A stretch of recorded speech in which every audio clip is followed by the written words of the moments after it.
मलिया के बाग दुल्हा चांद रे सुरुजवा रे तावा संतोष दुल्हा से जिया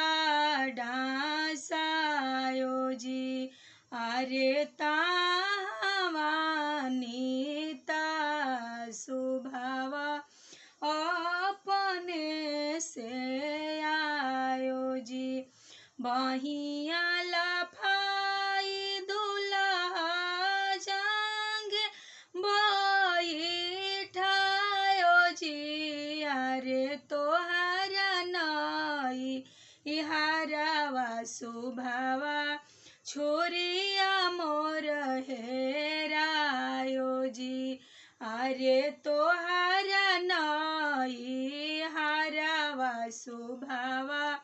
छोरिया मोर हेरायो जी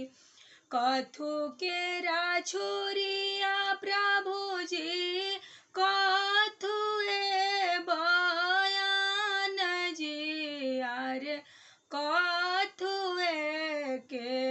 फूदेनाल गलला खाराव जी अरे कथिए के फूदेनाल गलला खाराव जी लो सोने केरा छोरिया सुभावा रूपे के बयान जी अरे रे सम के फूदेनाल गलला खाराव जी अरे रे सम के फूदेनाल गलला खाराव जी झूठ तोरा बोलिया दुल्हा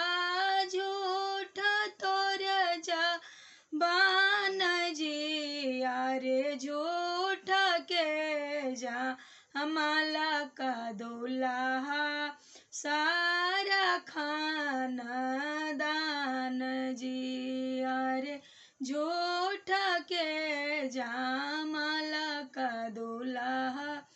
सारा खानदान जी लोहे केरा छोरिया दुल्हा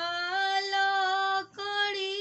बयान जी अरे चीरा कोट के फूदेनाल गलला खाराव जी